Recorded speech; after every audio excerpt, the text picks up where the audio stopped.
I think with a lot of investments, it also depends on the kind of time scale you're working on and if you need the money. So like if I were to buy Bitcoin at, what is it now, 16,500? Yeah, about that. If I were to buy Bitcoin now and I need that money in exactly a year, then the price matters. But if I buy Bitcoin now and I'm never gonna need the money, then I just sell when it goes up. It might take 10 years, it might take 20 years, who cares, right? So a lot of investments is about how badly you need the money. It's the same with a lot of things. So I don't really time the bottom of markets so much now. What I do is I put in money I'll never need. So I'll just say, I'll buy Bitcoin at whatever and just go, well, I refuse to lose. And so I'll just wait it out. Like I'll wait 4 years, 8 years, 15 years. Oh, look, I win, boom. But also in the whole idea of investing, I have people come to me and they say, look, I want to invest I think you need to be quite rich to invest in a significant way anyway. If you're living a normal life with a very normal wage, investing your 500 pound is not going to change your life. If you're living a normal life with a very normal wage, investing your 500 pound is not going to change your life. So what is the very best way to make money then in 2023? That's a good question, because that's what you should be trying to do. You should be trying to make money, because if you're maximizing. Because if you're a normal person with a normal wage and a normal income and you're focusing on investments, you're making a big mistake, because there's no way you can invest 500 pounds that's going to grow into, maybe you could pull off a lottery win shitcoin pump or something, but in general, with anything normal outside of this clown world garbage, which has vanished because the real world's back, because the last 2 years have been clown world. Now the real world's back and it's hard to make money again. There's nothing you can put 500 pounds in without doing any work, and it's just going to blow up and make you a millionaire, right? So if you don't have significant money to invest, you shouldn't be focusing on investments. You should be focusing on how to make more money. I think the last 2 years have been a fantastic period of wealth creation. The money printers were on full, and it was full clown world, and it was bullshit. And a lot of people made money during the clown world and spent it all, and they now think they're going to continue to make money in clown world that's ways. not happening. No, the real world is back. The brokies and the wagies, you're all going back to McDonald's. If you bought poo dick coin and made 200 grand, and you think you're going to be able to continue to do that for the rest of your life, you're a dumbass. That was a once in a lifetime generational gap where you could pull something off, and now it's back to the hard times. Even all the big tech companies, and the tech companies make money from the sky for free with pixels.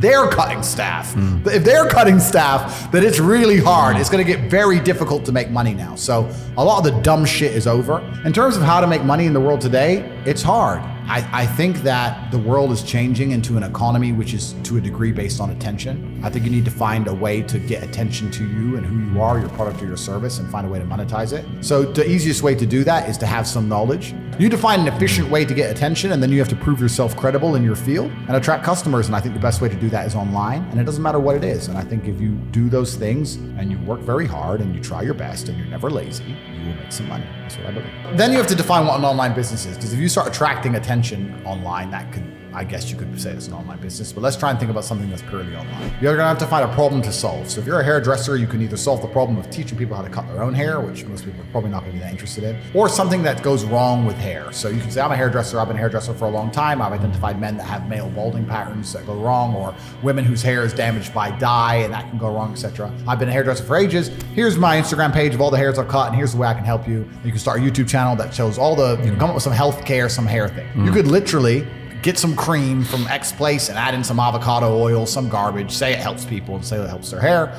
You've been around for a long time and you can establish credibility. You establish credibility based on the fact that you cut hair, you've been around for ages, and you know exactly what you're talking about. You have this cream, you have this product now that has helped X amount of customers. You can give it to your customers and they can start to give you reviews and say, yeah, it works fantastic. You can sell it by your Instagram page for $7 a bottle, and bam, you have an online business. As for my teenage son, I'm gonna try very hard to, he's gonna have problems he needs to solve. And I think if you're a young man, even if you're not my child, if you're just any man who's out there in the world today, you need to look at some problems that need solving, either for yourself or for society, and find a way to fix them. And I think that you should just adopt some problems and try and fix them. It doesn't matter what it is. You can just try and fix the litter in your area, or you can try and get a six-pack, or whatever you want. Men are builders. The modern world, call me misogynistic, the modern world was built by men. Every building you're in was built by men. Every road you drive on was built by men. We're builders, we build things, and that's what you should be focused on. And like I said before, if you're hardworking and you build, and I think you'll do well in life. That's what it's really about. You can't hide away from the brutal realities of work. That's it. And while we're on the subject, that's actually where these last 2 years have been pure clown world, because I've known some people who have made a bunch of money in crypto, and I've said to them, what you've just gone through, what you've just done is once in a generation, and it's completely ruined you. Because normally if you make, let's say 200 grand, you have learned lessons to make that 200 grand. Yeah. You've learned marketing, you've learned sales, you've learned how to manage staff, you learned how to deal with pressure, you learned how to be on time, you've learned a bunch of things. So you can continue it. So you can continue. And even if you lose all the money, you retain the lessons. 100%. What have you learned? You bought a coin, it went up. Okay, good. You have not learned a single fucking thing about how money is made, about personal development. You didn't even learn how to have a firm handshake and put on a tie. You learned nothing. You pulled it off, you made a few dollars. You've lost them now. And now, the worst thing about it is, you think you're too good for work. You think you're so smart now. Yeah. Oh, I made it. This is the next one.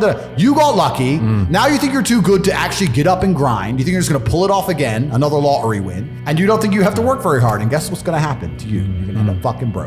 Because that's not the reality of the world. That clown world shit is over. All that shit is over. We're about to get into harder times than ever. If you're sitting at home and you made a bit of money with crypto and you think, don't worry, it's going to go up again soon, you're just praying for some external force. That's not self-accountability. Sitting and watching the Bitcoin price, waiting for it to go up so you have money is not self-accountability. That's prayer. You might as well just do the lottery numbers. All these people who made money in this clown world, a lot of them haven't learned any lessons about the reality of Earth, and it's about to get a lot harder.